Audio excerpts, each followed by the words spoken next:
Minha casa é a casa do Senhor. Minha casa é a casa do Senhor. Minha casa é a casa do Senhor. Minha casa é a casa do Senhor. Graça e paz, cara amiga, caro amigo que acompanha diariamente a nossa meditação sobre a Palavra de Deus no Santo Evangelho. Esta semana nós fizemos uma bela experiência de encontrar Jesus, que viu Zaqueu, que estava lá em cima de uma árvore, e Jesus pediu para Zaqueu: Zaqueu, desce depressa, porque eu quero ficar em tua casa hoje. A minha e a sua casa, Jesus quer viver nela. Jesus quer viver nela, quer morar nessa nossa casa. Essa casa seguramente é também a casa que é o nosso coração. É nele que Jesus quer entrar, é nele que Jesus quer habitar. Mas quem era mesmo Zaqueu e qual foi a confusão causada porque Jesus quis ficar na sua casa? Aliás, quando Jesus entrou naquela casa, ele disse: hoje a salvação entrou na tua casa, entrou nesta casa. O que Jesus quer fazer é isso, é levar salvação, é trazer salvação onde uma porta se abre para ele. Você sabe que os primeiros cristãos tinham uma acusação contra eles? Era a acusação de que eles eram ateus. Sabe por quê? Porque eles não tinham templo, eles não tinham simulacro, eles não tinham sacrifícios, eles não tinham celebrações assim de cultos especiais. No primeiro momento, o que é que os primeiros cristãos faziam? Lá está Lucas nos Atos dos Apóstolos. Eles frequentavam o templo, continuaram frequentando o templo de Jerusalém. Mas teve uma outra coisa: eles se reuniam nas casas. Certamente, se você frequenta uma paróquia, isso é o reflexo desse tempo antigo, porque pará em grego significa o que está perto, o que está vizinho. Oikos significa a casa, é aquilo que está em torno à casa. Paróquia, que significa dizer isso, que é uma extensão da própria casa, que a paróquia deve ser isso, uma casa, o lugar onde a família de Deus se reúne, onde a família de Deus se faz presente. Jesus, em outros momentos, também ele foi em casa de outros pecadores. Lembra quando ele chamou Levi? Ele foi para a casa de Levi. Levi era publicano também, um pecador público. Essas pessoas tinham uma fama de serem ladrões e muitas vezes realmente eles tomavam o dinheiro a mais do povo, naquelas cobranças de impostos. Jesus foi à casa desses ladrões, pecadores públicos, entrou na casa deles, provocou arrependimento, provocou mudança. Jesus não tem problema de lidar com ladrões, não. Aliás, quando ele estava no alto da cruz, um ladrão se voltou para ele e disse: Senhor, lembra-te de mim quando começares a reinar. Jesus não teve dúvida de dizer para aquele ladrão arrependido: ainda hoje estarás comigo no paraíso. Muitos ladrões, Mateus, Levi ou Zaqueu, abriram para Jesus a casa deles, e agora é Jesus que escancara o paraíso para qualquer ladrão arrependido, para qualquer pessoa que mude de atitude. Agora, teve uma coisa que foi muito séria e Jesus não tolerou: é que as autoridades religiosas fizessem da casa de Deus um covil de ladrão, fizesse do lugar da relação de pai e filho, que é Deus com cada uma e cada um de nós, um ambiente de mercado, de mercadoria, parecendo que a graça de Deus pode ser vendida e que a graça de Deus pode ser comprada. Quebraram o ambiente de veneração, de adoração, para um ambiente de venalidade, de ser vendido, parecendo que a graça de Deus poderia ser comprada, que tinha algum comércio que pudesse ser feito. A coisa era muito séria no tempo de Jesus. Eu já disse em uma outra transmissão como os templos do mundo antigo, eles funcionavam como uma espécie de bancos também, onde muitas riquezas entravam, porque tinha gente muitas vezes fazia uma promessa e dava dinheiro, e levava ouro, ou podia levar prata, ou então fazia sacrifícios, não é, com animais, esse tipo de coisa. Mas sabe o que era que acontecia? Não podia ser comprado nada no templo com a moeda que rodava no comércio externo. Ali dentro do templo tinha uma moeda particular, porque não tinha que ter simulacro nenhuma, imagem nenhuma dentro dessas moedas, porque era contra o mandamento de Deus fazer figurações de de pessoas, e sobretudo que fossem ser veneradas, como era o caso da moeda do Império Romano, que tinha o rosto do imperador, que tinha pretensão de se colocar como uma espécie de Deus. Aí o que era que acontecia? No templo, para poder comprar alguma coisa, tinha que se trocar a moeda. Você sabe que se você for fora do Brasil, você tem que trocar a moeda. Ou se você vai para os Estados Unidos ou outro lugar do mundo, normalmente o que é que você faz? Você compra dólar. Mas para poder ter dólar, você paga a mais em reais por aquela moeda. Se você vem aqui para a Europa, você troca por euro normalmente. E aí para conseguir €1, você tem que dar R$6 e mais alguma coisa. No Templo de Jerusalém era a mesma coisa. Para fazer essa troca de moeda, muitas vezes uma pessoa tinha que pagar de 10 a 12% de juro. Então o que é que acontecia? Se uma pessoa tinha uma promessa, um sacrifício para fazer, tinha que comprar um carneiro, talvez no comércio do lado de fora ele comprasse o carneiro por R$100. Dentro do templo ele já tinha que pagar 110 ou 112, era o valor mais ou menos estabelecido. Mas quem era que passava a mão nesse dinheiro, nesse juro? Os saduceus, não é, que era o grupo controlado pelos sumos sacerdotes, pelas famílias dele. O sumo sacerdote trocava de ano em ano, mas a família ia sempre se ramificando, saía esse, entrava aquele, ficava tudo ali na comidilha. Esse era um problema muito sério de exploração que havia. Estamos acompanhando Jesus nessa última semana sua em Jerusalém. Em sede litúrgica, nós diríamos que esse texto que nós estamos escutando no Evangelho de hoje pertence à chamada Semana Santa, a última semana de Jesus em Jerusalém. É Lucas, no capítulo 19, versículos de 45 a 48. Jesus já entrou em Jerusalém, foi aclamado, foi hosanado como o rei que estava chegando. O que é que acontece agora? Jesus, ontem nós vimos, chorou pela cidade de Jerusalém, porque ela não soube reconhecer o sinal de Deus, a visita de Deus, e agora ele entra no templo. E entrando no templo, tinha aquele pátio chamado Pátio das Ovelhas, um lugar de muito comércio, essas coisas todas. Quando Jesus entrou naquele lugar, ele começou a expulsar os vendedores do lugar e disse: está escrito que a minha casa será casa de oração. Eis aqui o grande problema. Eu disse que Jesus foi na casa de muitos pecadores e ele não tinha problema com isso. Mas agora ali, o lugar que era o templo de Jesus, no entanto, fizestes dela um antro de ladrões. As autoridades religiosas tinham corrompido o culto, tinham corrompido a relação com Deus.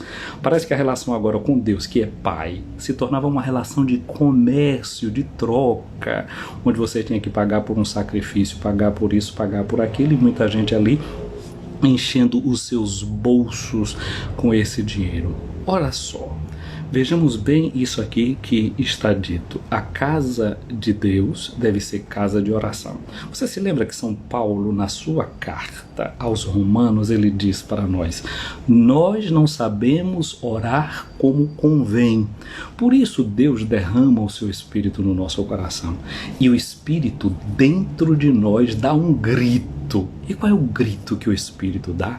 Ele diz que o Espírito grita assim: Abá, Abá, Abá, e traduz: ó Pai. O que o Espírito grita dentro de nós é isso. A oração que nasce de dentro de nós é essa: chamar Deus de Pai. Ora, se eu chamo Deus de Pai, significa que o trabalho da oração é me convencer que eu sou filho de Deus, e por isso eu me dirijo a Ele como Pai. Mas isso tem uma consequência concreta na nossa vida. É porque se eu chamo Deus de Pai, o Espírito faz você também chamar Deus de Pai, o que é que se criou entre nós? Uma nova relação, a relação de irmãos. Aqui não tem lugar o comércio, não tem lugar a troca, eu te dou isso para receber aquilo. Aqui o que deve ser gerado é a comunhão da graça que circula. Graça, já está dizendo, é de graça, é gratuito, não tem nada para ser pago. Portanto, esse é o trabalho do Espírito Santo e esse é o trabalho da oração cristã.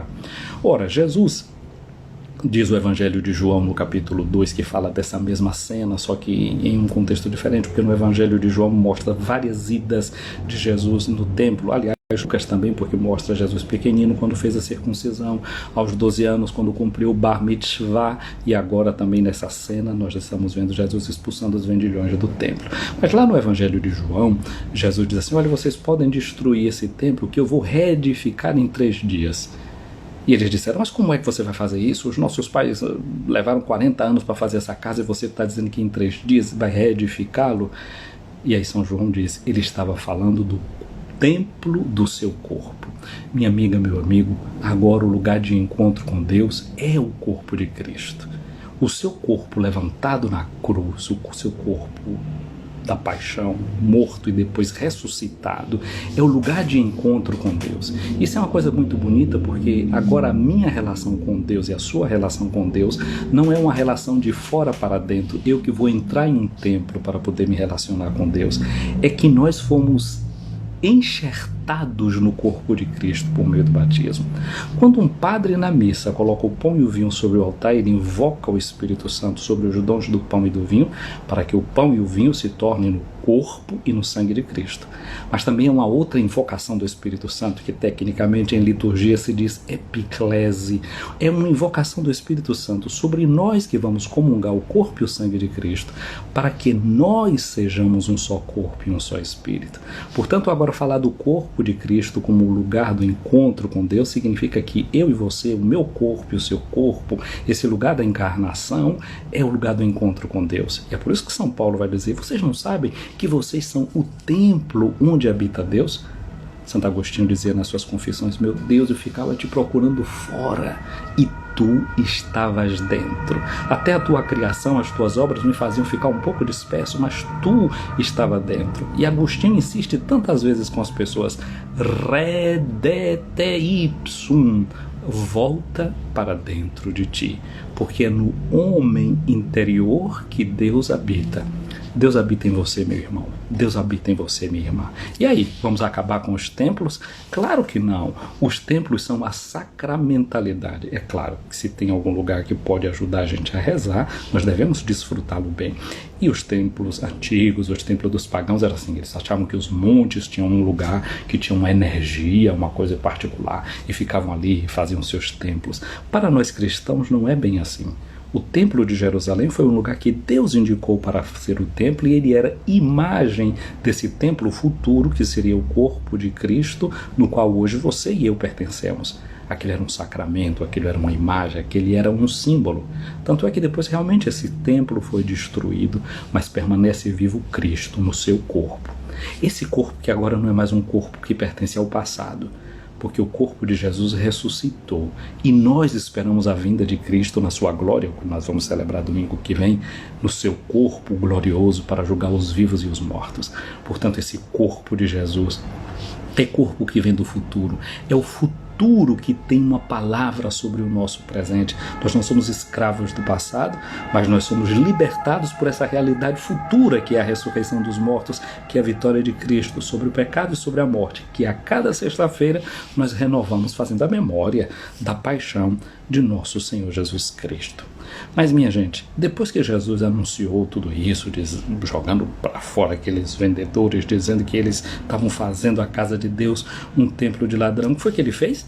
Ele continuava ensinando, diz Lucas, ele ensinava todos os dias no templo. Jesus não desprezou o templo, mostrou o valor do templo e o seu significado novo. E agora nós sabemos ainda mais que falava desse templo de cada uma e de cada um de nós. Mas os sumos sacerdotes e os mestres da lei, os notáveis do povo, procuravam um modo de matar Jesus, de destruir Jesus, porque a palavra de Jesus, aquela palavra crítica, incomodou profundamente a cada um deles. Minha gente, hoje nós poderíamos pensar muito nessa coisa da religião. A religião que muitas vezes tem se tornado nas mãos de muitas pessoas uma espécie de mercadoria e um lugar de alienação. Se ontem tinham feito da religião, do templo, um covil de ladrões, o que é que nós poderíamos dizer nos dias de hoje? Quanto líder religioso por aí afora que quer manipular a consciência das pessoas, quer meter a mão no bolso das pessoas e depenar as pessoas enquanto podem. O templo não ficou mais o lugar onde você vai para nutrir a sua liberdade interior, mas tem sido um lugar, em muitas experiências, onde as pessoas têm sido defraudadas de tudo aquilo que elas possuem, inclusive da sua dignidade. E tudo isso é muito lamentável, e a dor de Jesus continua nos dias de hoje. Mas, aqui diz o texto do Evangelho de Lucas, eles queriam matar Jesus, mas não sabiam o que fazer, porque o povo todo ficava fascinado quando ouvia Jesus falar. Hoje, Jesus continua falando para mim e para você. Jesus continua falando por meio dessa sua palavra, que é uma palavra libertadora.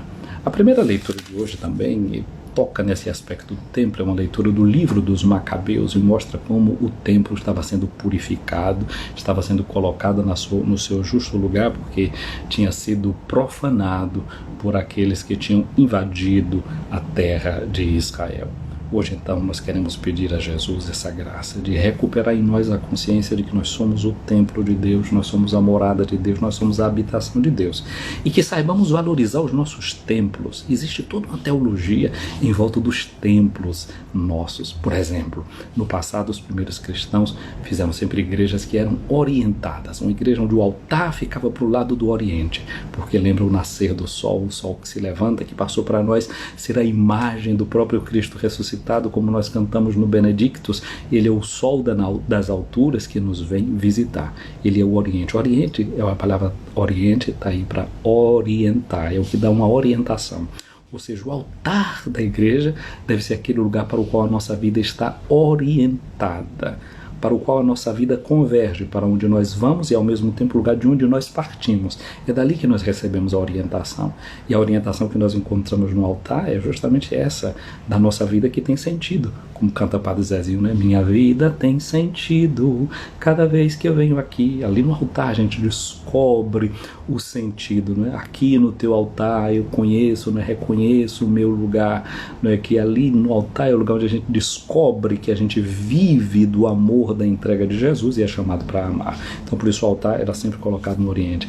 Depois as igrejas, nas quatro paredes da igreja, lembrava o próprio, naquela concepção antiga, que o mundo era uma forma de tabuleiro. Até hoje a gente tem os 4 pontos cardeais, vem dessa imagem de um mundo que estava sendo uma espécie de um tabuleiro, e que, se mesmo o mundo sendo uma geóide, esses 4 pontos cardeais servem para orientar a gente, não perdeu o seu valor de orientação. Então a igreja, nesse seu formato, não é, desse retângulo, desse espaço quadrado, não é? Lembra o mundo. Ele é o mundo transformado, e aqueles 4 evangelistas, não é, que trazem a boa nova de Jesus. Os antigos pensavam que, por exemplo, as igrejas tinham a navata. O nome já diz navata, significa uma nave, um navio, lembra a Arca de Noé, na qual nós fomos salvos, é a imagem do nosso batismo.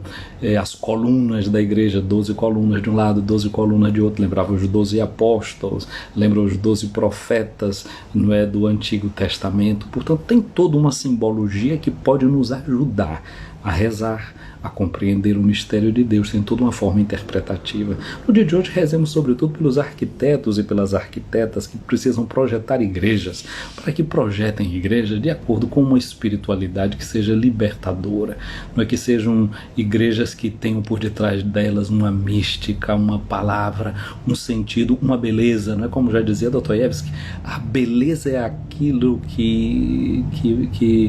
vai, não era Dostoiévski, eu acho que sim, não é, que a beleza é o que vai salvar o mundo, não é? Então essa beleza de saber a graça, de saber que o belo é isso que nos transforma, que enchendo os nossos olhos, enche também o nosso coração. Então que rezemos por essas pessoas que fazem isso. Rezemos também pelas equipes de liturgia que preparam os espaços litúrgicos para as nossas celebrações, porque as igrejas, elas têm uma pedagogia no seu próprio espaço, nos faz perceber aquilo que nós somos, né? Que esses lugares onde nós entramos para rezar, não é, depois formem o nosso coração, porque é uma coisa interessante. Eu não sei se você, às vezes quando a gente sonha com uma casa, eu, por exemplo, não consigo sonhar com a casa onde minha família mora hoje, onde minha mãe mora hoje. Eu só consigo sonhar com uma casa do passado.